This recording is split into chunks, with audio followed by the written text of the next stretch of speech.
Assalamualaikum warahmatullahi wabarakatuh. Perkenalkan, nama saya Zara Nabila dengan NIM channel D024011. Di sini saya akan mempresentasikan materi saya yang berjudul akuntansi pajak aset tetap, pengakuan dan investasi atau aset tetapnya. Oke, kita masuk ke topik pembahasan, memahami tahap krusial dalam siklus hidup aset tetap secara fiskal. Oke, di sini ada latar belakang, peran strategi investasi dan aset tetap memiliki peranan penting untuk operasional utama serta meningkatkan nilai perusahaan di masa depan. Perlakuan khususnya, aset tetap seperti bangunan dan peralatan memiliki umur manfaat panjang sehingga menuntut perlakuan akuntansi pajak yang presisi. Mitigasi risikonya itu kesalahan pengakuan dan klarifikasinya berdampak langsung pada penyajian laporan keuangan serta membengkaknya beban pajak yang harus dibayarkannya. Oke, perolehan aset tetap. Pertama ada kapitalitas biaya. Harga perolehan bukan hanya harga beli. Seluruh biaya tambahan atau angkut pasang uji coba harus dikapitalisasi menjadi nilai aset. Yang kedua ada dasar penyusutan.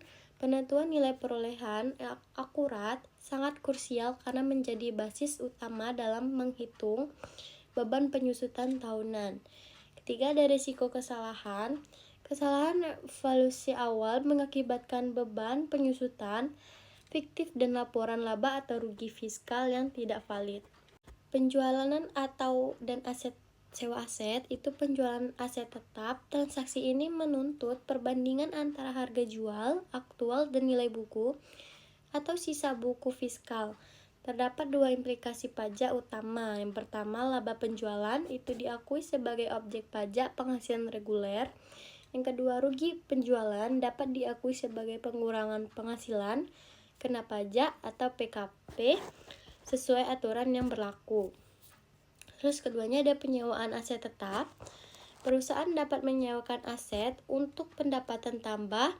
Pendapatan sewa ini memiliki implikasi pajak tersendiri. Yang pertama ada pendapatan sewa merupakan objek pajak penghasilan. Yang kedua, dalam kondisi spesifik, pendapatan dapat dikenakan pajak final yang memerlukan tata cara pelaporan yang berbeda.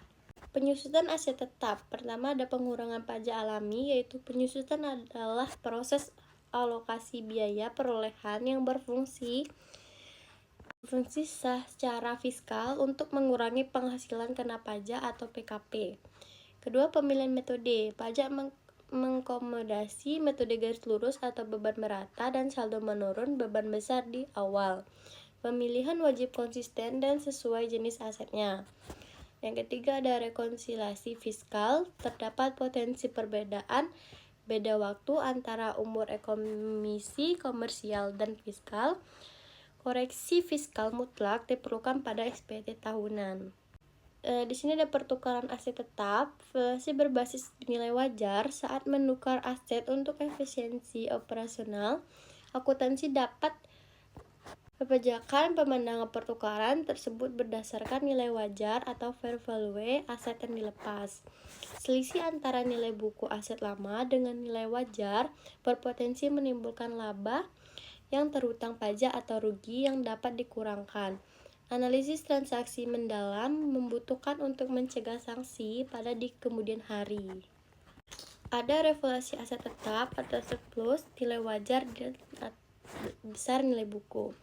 Penyesuaian nilai pasar. Revaluasi bertujuan untuk merefleksi nilai aset menjadi lebih realistis. Selisih lebih yang diakui sebagai surplus revaluasi merupakan objek pajak penghasilan atau PPH final, biasanya itu 10%.